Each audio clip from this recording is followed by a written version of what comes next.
कोंकणी शिकूया आहा कोंकणी शिकूया कोंकणी शिकूया आहा कोंकणी शिकूया विद्यापीठ मंगळूर अध्ययन पीठान सादर करचे बरे एक योजन वाजून बरोवन ऐकून उल्लोन शिकूया शिकूया खुशीन मेळुया युवजन उमेदीन आमगेल घरान आमची गेली भास कोंकणी ती भास आमची गेली भास कोंकणी ती भास. नमस्कार. कोंकणीचे परिचय घेता घेता मंगळूर विश्वविद्यानिलयाचे हे कोंकणी परिचय हे कार्यक्रमाचे विद्यापीठाचे आमगेले मुळांत येवचे अध्ययन पीठ कोंकणी अध्ययन पीठ हांगेले कार्यक्रम वयर वयर आमी 7-8 9 क्लासाक आज पावल्याची आनी आज आमगेले अखेरचे क्लास आसतले. आमी हे इतले क्लासांत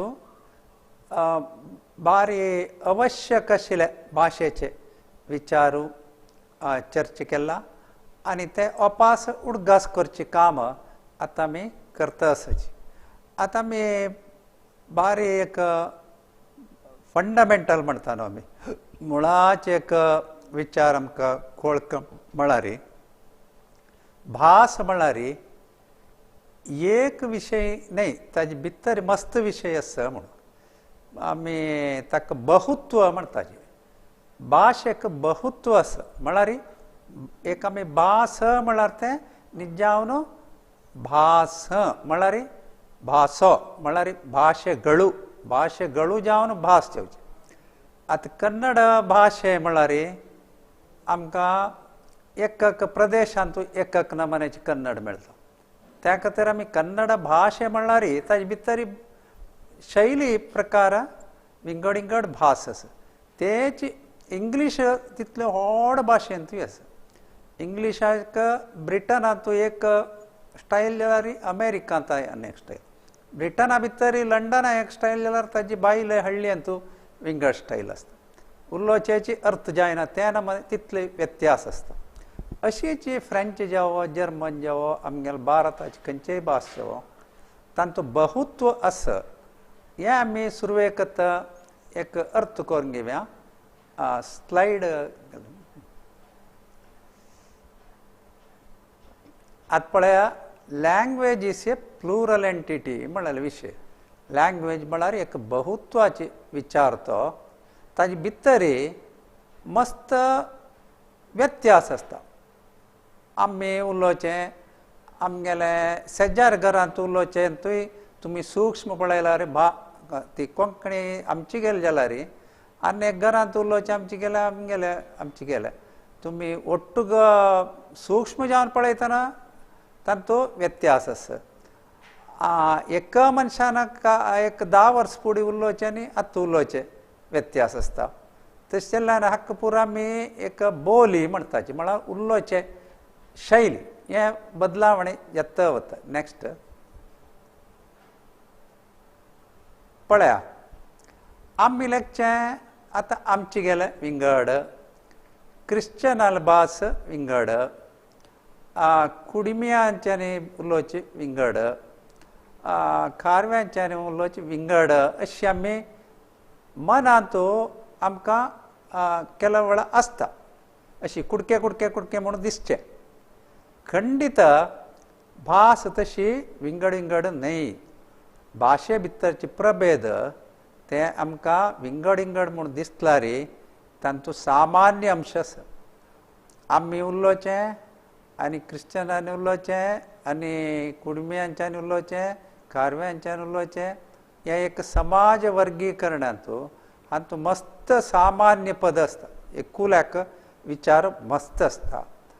तशीच गोंयांत उलोवचें कारवारांत उलोवचें कुमटांत उलोवचें मंगळूरा उलोवचें कल्लिकोटेंत उलोवचें अशें उलोवचें ही पुरो कोंकणी तांतूय व्यत्यास आसला रे ते व्यत्यास अशें आसना विंगड विंगड कल्लिकोटे उरलोचे आनी मंगळूर उरलोचे कंप्लीट विंगड न्ही ते एक भाशेचे विंगड विंगड प्रभेद नेक्स्ट स्लाइड पळया अशी आसता भास म्हळ्यार नेक्स्ट पळय भाशेचें चित्रण अशें आसता पुराय ते बोली म्हळ्यार उपभास एक एक एक एका वयर एक पडला म्हळ्यार ಕೆಲವು विचार सगळी भाशेंतू एकूल्याक आसा आनी ते शब्द आसा पुरो वाक्य आसा पुरो कसलेय विचार आसा पुरो ते सामान्य आसता सगळी भाशेक त्या खातीर आमी भाशे कोंकणी भास म्हळ्यार एक भास ती ताजे भितरचे प्रभेद ते बारी सामान्य आनी स्वाभाविक सगळे प्रपंचांत सगळी भाशेंतूय प्रभेद आसा आमी पक्कने सांगताचे कोंकणींतू मस्त हें आसा म्हूण ते भास ही भास म्हूण तशी सगळ्यांतूय आसा आमी आतां हांगा अशी मुखार उडपाक वचून कुंदापुरा गेल्यार थंयचे ग्राम्य भास कन्नड आमकां अर्थ जायना तशीच हें कोंकणींतूय आमकां आमगेले भितरचे समाजीक वर्ग तांगेले भास आमकां उलयतना चड विचार कळता शिवाय थोडे विशय कळयना ते एक अंदाज घाला एक 20% आमकां गोतना जाल्यार 20% गोतना जाल्यार ते एक उपभास म्हणून घेवयात अर्धा चड गोतना जाल्यार आमकां ती भास अर्थ जावच्याक कश्ट आसा अशी भाशेचे शैली नेक्स्ट स्लाइड आसल्यार पळय आतां पळयतना आमकां दोनी नमने रे भाशेची शैली बदल जाता एक हांव तावळे सांगलें गोंय कारवार अशी प्रदेशा दाखून प्रदेशाक व्यत्यास ताका प्रादेशीक बोली म्हणटात तशीच समाजांत वर्ग आसा भौशा सामाजीक वर्ग म्हणटना इवन आमगेले हें समेत येता खंयचे उद्योग करतना एक सामान्यत कृषीचे उद्योग करता जाल्यार एक भास आसता ऑफिसांत उरलोचे एक भास विंगड आसता अशी सोशल ग्रूप आसा ऑक्युपेशनल ग्रूप म्हणटा आमी वृत्तीपर ग्रूप अशी तीन नमने भास बदल जाता सोशल ग्रूप म्हळ्यार सामाजीक वर्ग म्हळ्यार आमगेले हे प्रमुख समुदाय एक समुदायाची एकुल्याक उलयताची दुसरे समुदाय तांगेले भितर एकुल्याक उलयता अशी भाशेचे विशय येतना आमी ताजे भितरचे सगळी बदलावण स्विकार करता आमगेले वयरीची अन्येकलो उरलो का म्हणून आमी लेखच्या नजे तागेले उत्तर विंगड आसता ते स्विकार केल्यार आमकां कोंकणी भास एकची भारतांतू एकी कोंकणी आसची आमचे गेले तांतूल एक उपभास तशीच विंगड समुदायाच्या एक उपभास आसा गोंयांत एक उपभास आसा अशी कुमटांत एक उपभास आसा अशी हे पुरो आमी उपभास ज्या बोली हे पुरो स्विकार केल्यार आमकां कोंकणी भास एक म्हूण जाता हांव तुमकां मध्य मध्य गोंयचे न्यूज थंयचे TV पुरा आयकूत तशें केल्ले म्हळ्यार तें कशी आसा म्हळ्यार आमकां चड अर्थ जायना जाल्यार चडावत भाग पूर्ण अर्थ जायना जाल्यार चडावत भाग आमकां अर्थ जाता नेक्स्ट स्लाइड आसल्यार आतां आमी हेच विशयार अशे पळयल्यार पळयात आतां आमी म्हणचे न्हू भास एकूल्याक आसता आतां इंग्लीश भास बारी सगळे प्रपंचांत आसा एकूल्याक आसता आमकां पळयल्यार कळटा आतां स्लाइड पळयात तुमी ब्रिटनांतू कर्ड्स म्हणलें अमेरिकांतू योगर्ट जाता ब्रिटनांतू लॉरी म्हणचे शब्द अमेरिकांतू ट्रक हे शब्द तुमी बदलावण केला तांकां अर्थ जायना तितले विंगड तागे वेगळेपण आसता. मिनरल्स म्हणटा एक कडेन आनी एक कडेन सॉफ्ट ड्रिंक्स म्हणटाची, पेट्रोल म्हणटाचे एक कडेन आनी एक कडेन गॅसोलीन म्हणटाची, लेबे एक कडेन म्हणटाची आनी अमेरिकान तो रेस्ट एरिया म्हणटाची. हें आमगेले शब्दांत इतले व्यत्यास सगळे भाशेंत आसता. एक आमी आतां समुद्र म्हणटना थोडे दर्यो म्हणटाचे, ते आमगेले न्हय म्हणून लेखचे न्हय आमी, तेवे आमगेलेच शब्द. दर्यो, सागर अशें पुरा म्हणचे. चेडुआ म्हणटा आमी, भुरगीं म्हूण कोणकी म्हणटात, तेवे आमगेली ओट्टूची कोंकणींतले एक विंगड शैली. आनी थोडे कारवारा गेल्यार तुमी पोरां म्हणटात, स्कुला शाळा पोरां म्हणटात, तेवे आमी स्विकार करता. हें पुरा हे अशीची कशी आतां इंग्लिशांत हें पुरा तांणी स्विकार केला इंटरनॅशनल भास, तशीच आमगेली एक सान भाशेंत आसचे ते व्यत्यास आमी पुरा स्विकार केला रे. सगळी कोंकणी आमगेली म्हूण दिसता, सगळी आमगेली भास म्हणून. Next slide. आतां पळया मागीर थोडे पळया अंडरग्रावंड म्हणून आशिल्लें सबवे म्हणटा अमेरिकान, कॉर्न आशिल्लें मेज म्हणून घेता. हें आतां आमी उलयतना गेल्लो एक शब्दा बदला आनी एक शब्द. हें तुमी डिक्शनरी काड पळयला रे, हें एकडेच आसता. तसल डिक्शनरी आमगेले कोंकणींत राजहंस डिक्शनरी म्हणून गोंयांत मेळटा, सान राजहंस. ती डिक्शनरी घेतला रे, तांतू भितर कर्नाटकांत उलोवचे कोंकणी शब्द गोंयांतले शब्द जेवो कारवारा शब्द जेवो पुराय एकडेच मेळटा. तसल डिक्शनरी आमी वाजूका राजहंस डिक्शनरी आतां सगळेची भारतीय कोंकणीक आमकां शिकचे खातीर तांचो सगळे बोलीचे शब्दांक तांणी सेरसिला. तेच स्लायड. पळय थंय आतां हांव येद्दोळतां तुमकां शब्द व्यत्यास म्हणलें, बरोवच्यांत व्यत्यास आसा. पळया युटिलायज अशी तुमी कंप्युटरार टायप करतना ताजे मुळा केलो वळा तांबड गॅर येता म्हळ्यार ते अमेरिकांत ते जड्ड घालताचे एस आशिल्ले कडेन. आतां कलर येल्लो UR आसा आमगेले आमकां ब्रिटिशान शिकयलें इंग्लिशान, ते अमेरिकांत कॉलर घेता पळय. अशी बरपांतूच व्यत्यास आसता इंग्लिशांत आसले भाशेंत.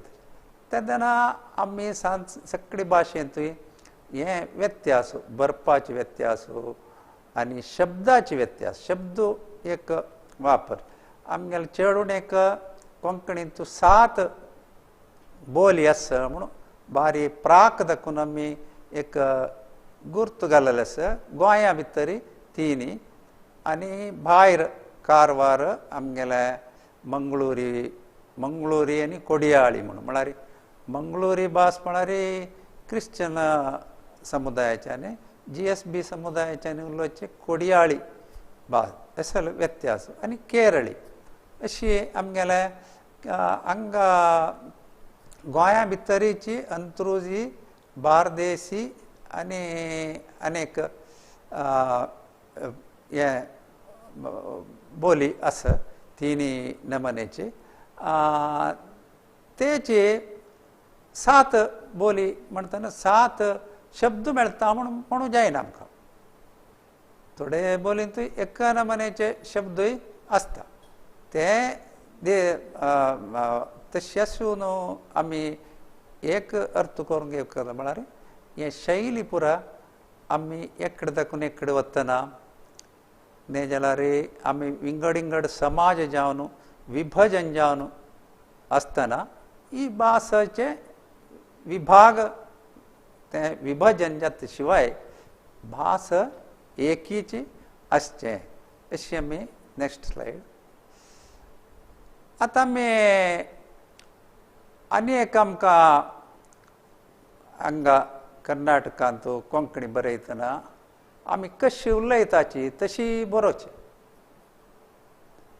अत्त एत्त उत्त दित्त पूर त ಒತ್ತು ತಕ್ಕ अडी ಅಂತ ಒತ್ತು दित्ताचे ते आमी उरलोच मात शिवाय बरयतना येता वता दिता तशें बरक ಒತ್ತು घालूना आतां पळय इत्या नाम हें आमगेले भाशे मात न्ही पळय ते आमी कन्नड आनी इंग्लिशाचे तुमकां थोडे शब्द दिला आतां पै म्हूण आमी सगळीं बरयताचे वाज्जिताचे पै म्हूण ते पै न्हय ते पेई पेक आई ಒತ್ತು दिला ते पेई जाल्यार इतलोड चुकी ते निज्जावन बरयले आमी ते गमन व्हरनातिले आमकां स्कुलांत शिकयला हाका पै म्हणून कै पै अशें पुराय तेच तुमी तुळूक गेल्यार केई म्हूण आसा केई म्हळ्यार शेत हें भत्ताच्या शेताक केई म्हणजे ते मिती आमी उरलेली तशीच बरोवची न्हय बरोवच्याक प्रॅक्टीस जेवो अभ्यास जेवो तरबेती दिवचें आमगेल्या स्कुलांत मात्र स्कुला मात्र आतां कै आशिल्लें पळय कै आतां पळय पंच म्हणून हांगा बरयताची कन्नडांत ते निज्जावन पंच ते पंच बरयलें वाज्जिताचे आमी पंच म्हणून नकार घालून वाज्जितात न निज्जावन ते मकार आसा आनी पळय कुंच ते थंय नकार आसा जाल्यार बरयतना आमी मकार बरयताचे अशें सगळें तुमी सोदिल्यार आमी उरलोवचें आनी बरोवच्यांत व्यत्यास आसता ते खातीर आमी कोंकणी बरप शिकूंका म्हणचें आतां पुरो कसो येयल्लो आमगेले हांगाचे लोकल पेपर जेवो विंगड बरप बोर्ड हें पुरो आमी कशी घरांत उलयताची तशीच बरयताची तेन्ना कसो येता हांव एक स्टायल बरयता मागीर बावूच्यान एक स्टायलार बरयता आनी सगळीं 100 जाण आसल्यार 100 स्टायलार बरोवचें जाता तशी न्हय बरोवच्याक एक नियम आसा ताका ऑर्थोग्राफी इंग्लिशान म्हणटा बरपा नियम कोंकणींतूय आसा आतां वापस तेच स्लायड घाले पळया इंग्लिशांत आमकां ट्रेनिंग दिला PUT पुट्ट म्हणका CUT कुट्ट म्हणून जे म्हणून आमकां शिकयला तशें आमकां कळ्ळें नेज आमी कुट्ट म्हणून वयता तशें जाल्ला आमगेले कोंकणीची काणी आमी स्कुलांत शिकनातिली मेती आमगेलेच रितीरी आमी वाज्जूचें बरयले विशय वाज्जूचें अशें जाला पिक आनी बायक पळया स्पेलिंग दोनी कडेन क जाल्यार एक कडेन CK आसा एक कडेन KE आसा सीक आनी सीज पळया उच्चार कच एक कडेन SCE आसा आनी एक कडेन CE हें आमकां खंय कळ्ळें हें सीक आनी सीज म्हूण वाज्जुका म्हणून आमी कीस म्हूण वाज्जिनाची दोनीच शब्द इत्या म्हळ्यार आमकां स्कुलांत हें शिकयलां त्या खातीर आमी आमगेले भास पाड जायनातलें आनी समज शिकूंका येयल्यार स्कुलांत कोंकणी शिकूंका पीक आनी वीक पळया एक कडेन EA बरयला आनी एक कडेन डबल E घाला आनी विंगड केलो बारी तमाशेचे इंग्लिशांत आसा पळयात ते कॉलोनेल म्हणून आमी अशी स्पेलिंग ते कर्नल म्हणून वाज्जुका आर नांतिना ते हें कोणें हें रुडी आमकां ते तशी वाज्जूचें म्हणून शिकोवन दिलां लेफ्टिनेंट स्पेलिंग पळया ते खंय F ना लेफ्टिनेंट म्हणून सायकोलॉजी पळय आनी एक गम्मत ते P आसा ते पिस्कोलॉजी म्हणून आमी वाज्जिनाची सायकोलॉजी म्हणटा P सायलेंट म्हणून आमकां सांगून दिला ब्रिड्ज न्हय तें D सायलेंट म्हणून सांगून दिला क्रिचर वाज्जूच पळया स्पेलिंग पळया इंग्लिशांत इतलो गोंदळ आस म्हळ्यार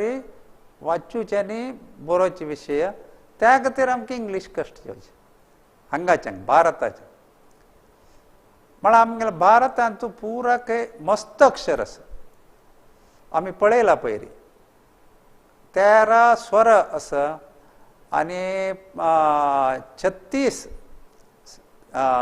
35 ये 36 व्यंजन आसाची मागीर गुणिताक्षर कितलीं आसा तशें जाल्यार आमकां बरयतना स्पेलिंग पुरा सुलभ जाता भारतीय भाशेंत इंग्लिशांत बरी 26 म्हळ्यार 26 अक्षरांत सगळें इंग्लीश बरोवंक येतना अपास तें विंगड विंगड नमनेर पुरा बरोवंक येता अशी आमगेली भास बरोवची कशी म्हणून आमी शिकूंक येयल्यार आमगेले चेडवांनी स्कुलांत कोंकणी शिकल्यार मात्र साध्य जाता न्ही जाल्यार आतां आमी कसो कोंकणी बरयता आमी साहित्य बरयता तातूंत पुरा दोश आसता बरपा दोश आसता अशी आमी पळया उदाहरणेक पळया कोंकणी म्हूण आमी फास्ट म्हणटना आमी चेडो फास्ट उलोवचे आमगेले भास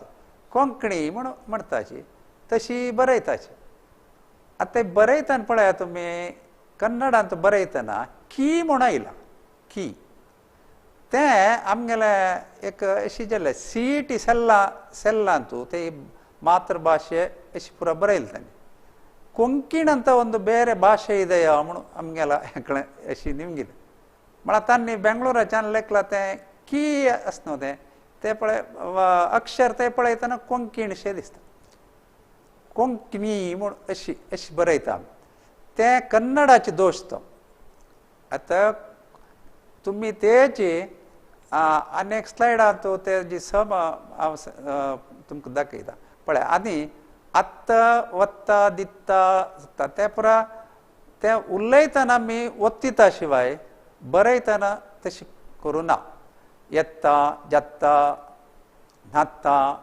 ते दोनीच अक्षराक ओत्त दिवका म्हूण ना आनी पळया वताची ची म्हळ्यार शब्द कशकी आमी उलयतना ते आयला बदल जावन आयला करताची येताची वत्ताची धरताची हें कशी समा बरोवचें नेक्स्ट स्लायड नेक्स्ट स्लायड पळया हांगा तुमकां दिसता कोंकणी बरोवचें अशी सोडवान आनी आतां वता दिता खाता अशी बरयतना अशी तुमी ते वाजयतना ओत्तिल्यार ओडना आतां वता दिता खाता म्हणून वाजूयात कांय दोश ना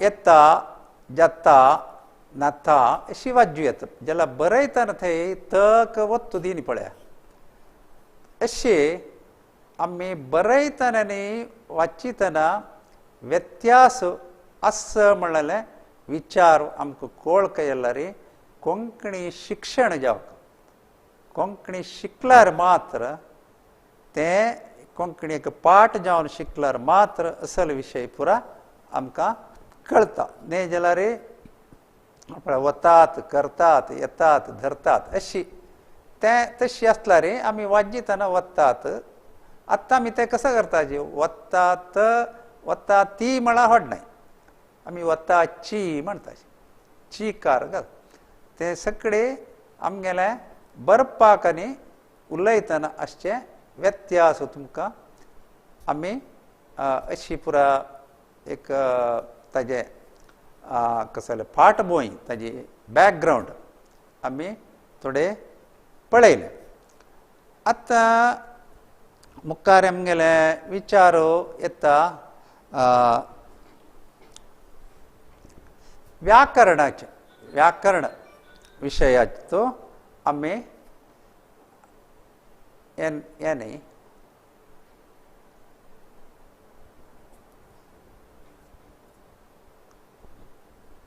ಏನಕ್ಕ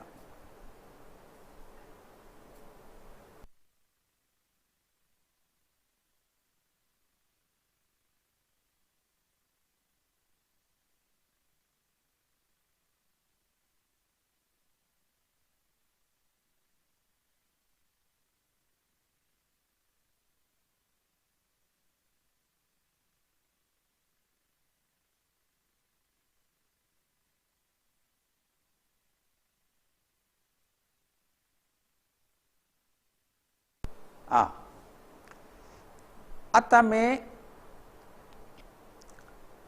भारी एक कोंकणी तो घुसपट जावचे विषय म्हळ्यार लिंग आनी वचन. विंगड भाशेच्या कोंकणी शिकतना तांणी गोंधळ जावच्यो तांकां हांगा. इत्या म्हळ्यार आतां सगळे कन्नड इंग्लीश भाशेंत हें कसं जालें आमी लिंग म्हणटना थंय आतां चेल्लो चेल्ली हे पुरो आमी गुर्त धरचे तांगेले जैवीक लिंग म्हळ्यार आतां एक दारलो जाल्यार तो म्हणचे, बायली जाल्यार ती म्हणचे, जीव नातिल्ले जाल्यार तें म्हणचे. अशें विंगड भाशेंत आमगेल्यांतू जीव नातिल्यांकय आमी पुरुशलिंग करताची, जीव नातिल्यांकय स्त्रीलिंग करताची. जीव नातिल कशी एक वर्ग तें अलिंग आसता तें आतां आमी पळय आमी कोणाक आनी खंयच्याक तो ती तें म्हणटाची. तो ती तें म्हणून खंयच्या खंयच्याक म्हूण येता अशें आमगेले एक प्रश्न. तो आशिल्लें बहुवचन जातना ते जाता, ती आशिल्लें बहुवचन जातना त्यो. आतां ती चेल्ली दोग जाण आसल्यार त्यो चेल्ल्यो, तें सुणें ती सुणयो. अशी आमगेलें एक बरपाचें कोंकणींत ह्या पुरो अगत्य. उलयतना आमी ह्या पुरो चेड रूल आमकां अगत्य पडा म्हळ्यार अर्थ जाल्यार जाल्लें. आतां हांव पुरो सांगचें हें बरपाचे कोंकणीचे विशय सांगता आसा. नेक्स्ट स्लायड पळय. आतां आमी खाणाक वचया. खाणा भितर येवचे. खाण पुराय कन्नडांत नपुंसकलिंग. ಅದು ದೋಸೆ म्हळ्यार आ दोसे, आ इडली, आ तुप्प अशें पुरो म्हणटा. आ वडे. कोंकणींत येया तुमी पळया. पोळो चेल्लो जाता तो पोळो. इडली चेल्ली जाली ती इडली जाली. तेच तूप जातना तें जालें तें तूप. वडो अपास दारलो केलो ताका पुरुशलिंग. कापी चेल्ली जाली. धंय तें अलिंग नपुंसक जालें. च्या म्हणटना तो च्या जालें. तो च्या थंय ताका अपास पुरुशलिंग केलें. दूद तें जालें. उसली ती जाली चेल्ली जाली. हलवो चेल्लो जालो अपास. मंचुरी तें मंचुरी. अशी असल एक वेरायटी आमगेले खंयचे जेंडर लिंगभेदाचे विशयार हे कोंकणींत भारी एक विशेष आनी विचित्र आसा. आतां पळया अपास आमी वस्तूक पळया. वस्तू म्हळ्यार नपुंसकलिंग पुराय विंगड भाशेंत कन्नडा जाल्यार. हांगा पळया थोडे चेल्लोशे, थोडे चेल्लीशे, थोडे दोनी न्हय अशें जाता. तेरू तो तेरू म्हणटा. तें झाड. काणी जातना ती काणी जाता. प्रबंध तो तें प्रबंध जालें तो. पळय गोडसाण तें नकारांनी एंड जातना आमी पुरुशलिंग म्हणून येते जाल्यार ती गोडसाणी म्हण. गोडसाणी म्हणटात आमी. गोडसाण ते गोडसाण तें स्त्रीलिंगाक जालें तें. आनी समुद्र तो जाता तो. खत कले म्हणटा हांव कन्नडांत तें जालें तें अलिंग जालें. भजन तें भजन म्हळ्यार नपुंसक अलिंग. तण तें नपुंसक. पेल म्हळ्यार हें कप. हात तो हात पळय हात जातना पुरुषलिंग जालें. बोट अलिंग जालें, तें बोट. तलवट, तलवत म्हणल्यार हें ताळवती हांगा अंगई, तें तलवत म्हणचें. तशी विंगड विंगड वेरायटी पळय शब्दा भितर लिंगभेद कशी व्यत्यास जाता म्हणून आमी पळयलें. आतां प्राणींतू पळया, पुरो प्राणी ते थोड्याचे दारले प्राणी आसा पुरो, थोडे बायले प्राणी आसा पुरो, ते आमकां लगाव जायना. आमी एकक प्राणीक एकक लिंगांनी सांगतात. आतां सुणें, तें सुणें जालें. मोर, तो मोर जालो. मोर म्हळ्यार हें पिकॉक. कीर तो जाता, तो कीर. ते चल्ले खंय पुरो. गाय, गाय ती गाय जाली. मूस, तो मूस. माज्जर, तें माज्जर. बैल, तो बैल. हस्ती, हस्ती ती हस्ती. आतां थंय दारले हस्त्याक आमी ती हस्ती म्हणून म्हणचें. हें एक बारी उडगास्त आमी. ती हस्ती सगळ्याची ताका आमी स्त्रीलिंग केल्ली मी ती. खंय एक दारले हस्ती आसल्यार तो हस्ती म्हणून म्हणत, ती हस्ती म्हणून. तशें आमकां ताजे जैवीक लिंग प्रमुखात न्हय, व्याकरणीय लिंग विंगड आसता कोंकणी. घोडो, ते बायल घोड्याक घोड म्हणून म्हणचें, तो घोडो. गड्डव, तें गड्डव. हांगा अलिंग येता, तें बायल आसो दादले आसो खंयचें आसा तें गड्डव. पारली, तें बायल आसो दादले आसो ती पारली म्हणचें. शिरलो, ते बायले दादलो खंयचे आसल्यार तो शिरलो म्हण. कुर्लो तशीच. मोई, ती मोई म्हणची, ती मोई. पळया आतां आमी बुक्कल म्हणटना दारले माज्जर, हांगा आमी तो बुक्कल म्हणटाची. माज्जर जाल्यार तें माज्जर म्हणचें. बुक्कल म्हणटना आमी दारले माज्जर म्हणून सांगिल्ली मी ती, तेदान आमी तो बुक्कल म्हणटा. बायल माज्जराक माज्जरी म्हणल्यार आमी ती माज्जरी म्हणून येता. तशी चेरडू, चेरडू म्हणल्यार तें जाता. कोयत, कोयत म्हळ्यार तो कोयत. तेची कोयती म्हळ्यार ती कोयती जाता. तें एंडींग अक्षर खंयचें आसा ताजे वयरी तें वता. अशी आमी मुखारी पळयल्यार पळयात थोडे फावटी आमी दोन्ही लिंग जावन उपयोगी. हांव आतां सांगिल्लें वरी कोयतो, कोयता, कोयती. आतां आरसो, आमी आरशी म्हणटाची. कन्नडी म्हळ्यार कन्नडाचे कन्नडीक आमी आरशी म्हणटाची. उडपा सायडांनी म्हणटाची, हांगा आमी कन्नडी म्हणून म्हणटाची. क्रिश्चन उलोवचे कोंकणी भाशेंत आरसो म्हणटात. आरसो तेची तेची तेदान आरसो म्हणटना तो आरसो जाता, ती आरशी जाता. सत्तें म्हणल्यार तें सत्य जाता. सत्री म्हळ्यार ती सत्री जाता. कॅस म्हळ्यार तें कॅस. रोम म्हळ्यार तें रोम. थंय कांय व्यत्यास. वणत, वणत म्हळ्यार वणती, ती वणती जाता. पागार म्हणटा तो पागार जाता. अशी व्यत्यास जाता. द्विलिंग म्हणटा. थोडे पळया, हांव तवळी तुमकां सांगिल्लें वरी हस्ती कसल आसल्यार तें स्त्रीलिंग.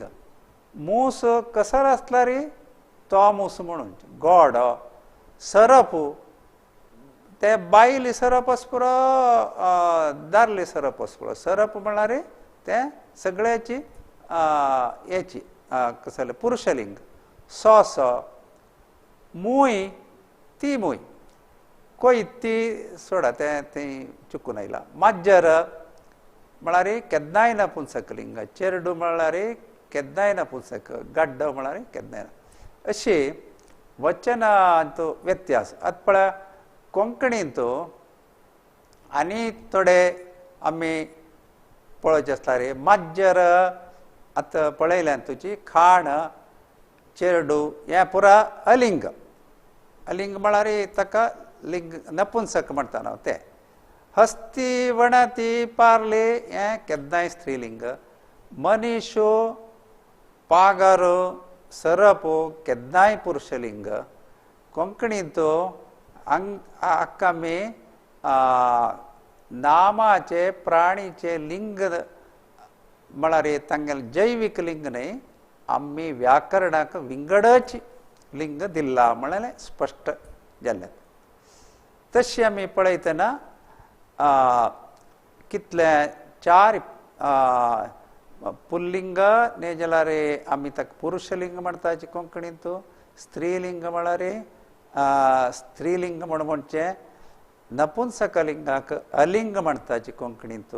सामान्य लिंग आसता तांकां कॉमन जेंडर इंग्लिशांत ते द्विलिंग म्हणटाचे. द्विलिंग बाय जेंडर कॉमन जेंडर सामान्य लिंग म्हणटा. अशी इतले भेद आमकां कळटा. तेचे विशय. नेक्स्ट पळयात. वचनां समजावन कशें जाता. हांव आसलो, हांव एकलो, मस्त आसल्यार आमी जाता. तूं आशिल्लें तुमी जाता. हें इतलें आमी सम उलयताची जाल्यार आतां इल्लें पळयात. तो आशिल्लें ते चल्ले म्हणटा आमी. तो चल्लो, ते चल्ले. आनी ती चल्ली, त्यो चल्ल्यो म्हणटा. हें आमी सामान्य उलयतना म्हणा. तें बरयतना हें तशी बरोवप. तें माज्जर, ती माजरां सुमार आसलें. हो आशिल्लें हे जाता, ही आशिल्लें ह्यो जाता, हें आशिल्लें ही जाता. हें आमी बरयतना असल व्यत्यास आमी स्वल्प चुकी करताची. कोंकणी गोतनातली बरयली जाल्यार. नेक्स्ट आमी थोडेचे एक्सरसायज आतां करचे आसल्यार हांगा डॅश घाले कडेन आमी घालचे कसल घालयत पळया. डॅश चल्लो कॉलेजा शिकता, ते डॅश क्रिकेट खेळटा, डॅश चेल्ली बँकाक काम करता, त्यो डॅश चरत आस, त्यो गायो. आनी थंय खंयची पुरो घालयत तुमी एका मनांत हाका उत्तर तुमीचे चिंतन करयत. नेक्स्ट आमी आतां तें तुमकां दाखयलें. तो ताका उत्तर हांगास. तो चल्लो कॉलेजाक गेल्लो, ते चल्ले. पळय तो आशिल्लो ते जाता. चल्ले चेळ हें जाता न्हू, प्लुरल जाता. ती चल्ली, त्यो गायो, आनी तें माजर, ती सुणी. अशी लिंग समजावन वचन कशी व्यत्यास जाता म्हळ्यार एक स्पश्ट जावच्याक हें घाललें. नेक्स्ट हांगाय पळया. हो बैल म्हणटा आमी. डॅश दारलें हांगा कित्याक बसल्यात. डॅश सोकणी खंय सुकून आयली. ते डॅशांत कसो घालयत म्हूण आमी पळया. नेक्स्ट स्लायडांत पळया. खंयची पुरो घालयत हें पुरो आमी स्पश्ट केला. Next slide. आतां आमी मुखारचे एक थोडे विशयाक वचचे फुडें एक विराम घेवया.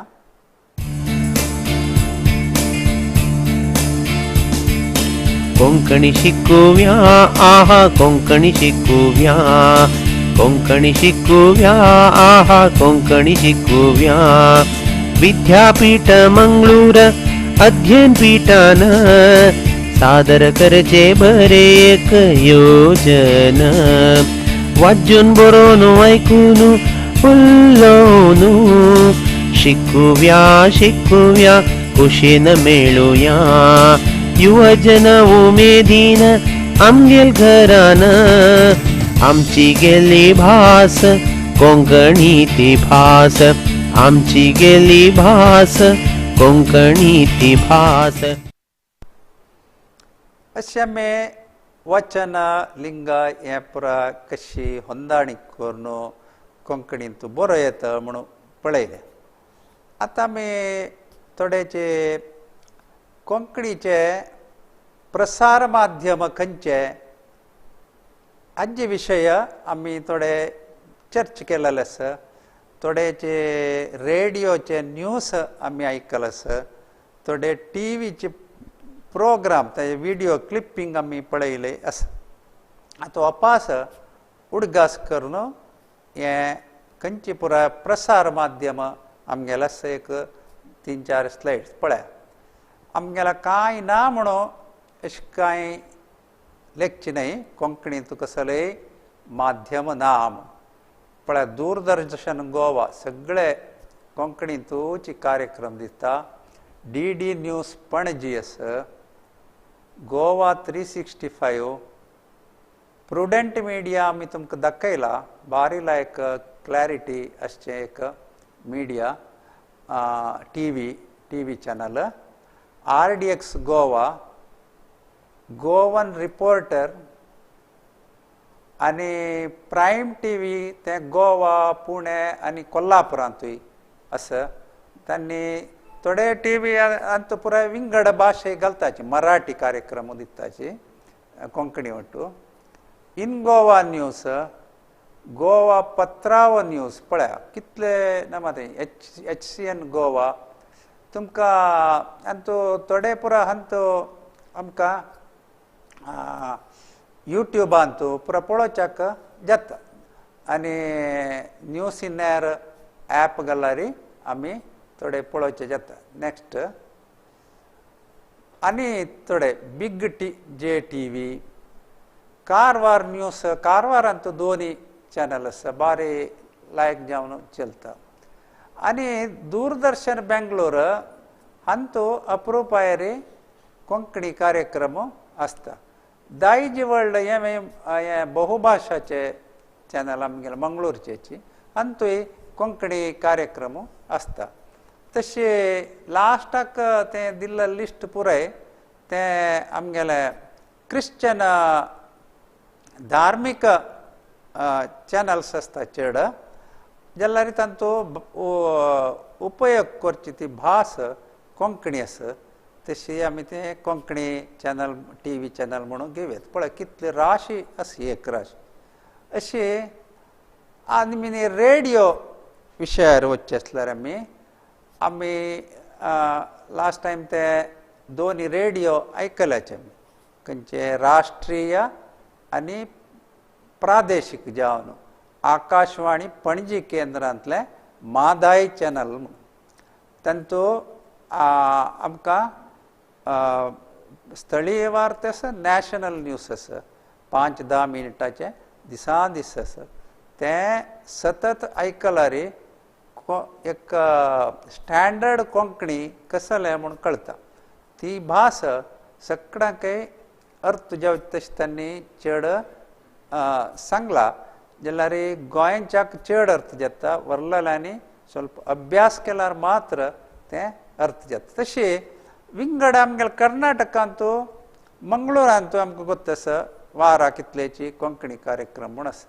कारवार चॅनलांतू फुडें आशिल्ल्यात राबयल्यात वपास आराम जाल्ला दिसता. धारवाडांत आसता.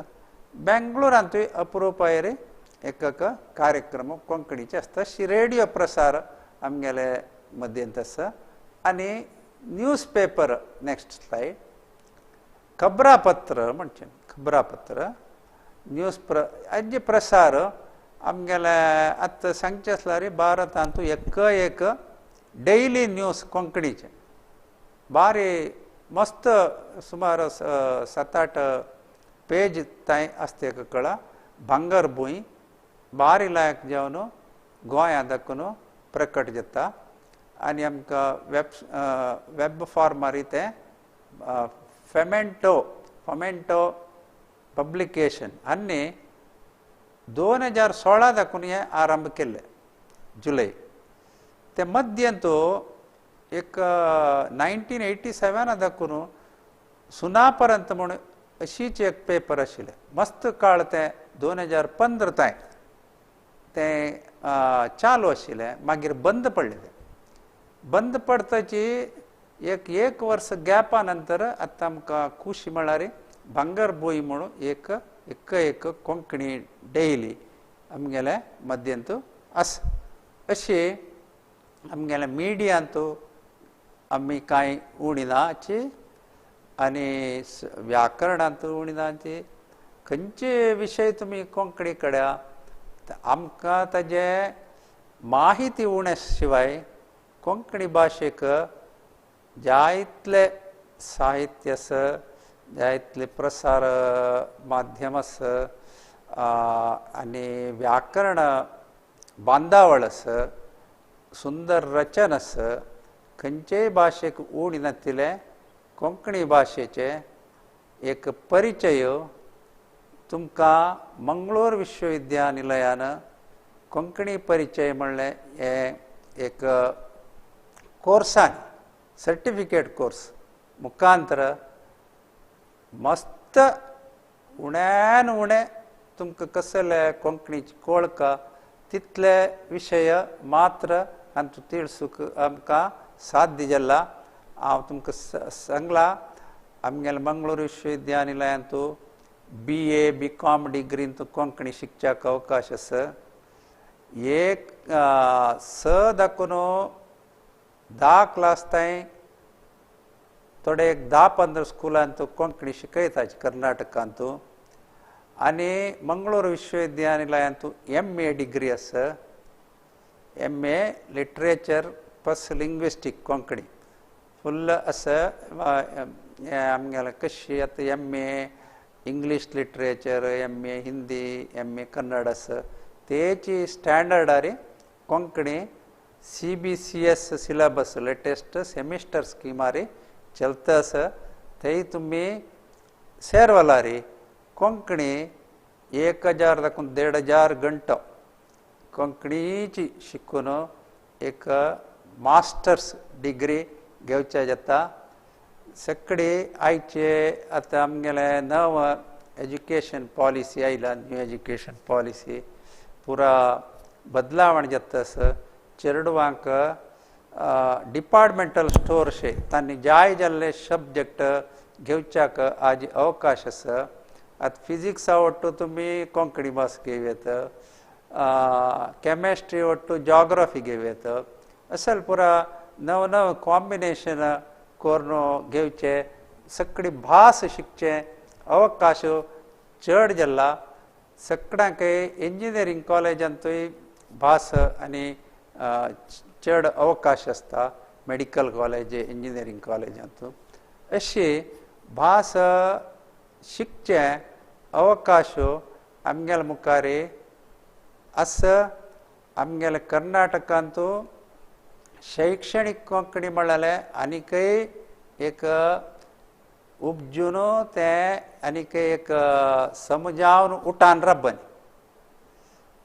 ते दिक्कारी ते दिशेरी आमी सगळ्यांनी प्रयत्न करका आमी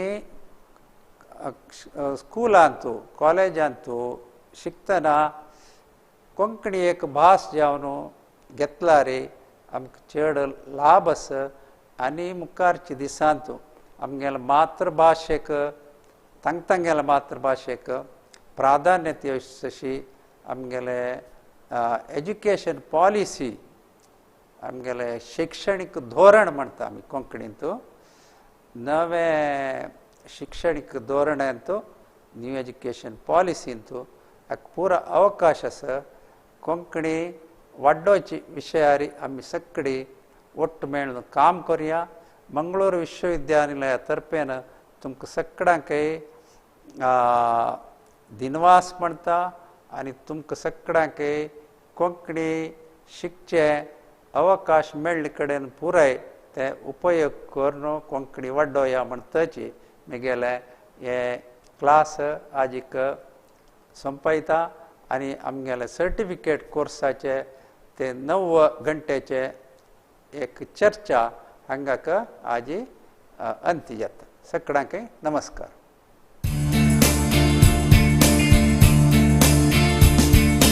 कोंकणी शिकूया, आहा कोंकणी शिकूया, कोंकणी शिकूया, आहा कोंकणी शिकूया. विद्यापीठ मंगळूर अध्ययन पीठान सादर करचे बरे एक योजन. वाजून बरोवन ऐकून उल्लोन शिकूया शिकूया कुशीन मेळुया. युवजन उमेदीन आमगेल घरान आमची गेली भास कोंकणी ती भास. आमची गेली भास कोंकणी ती भास.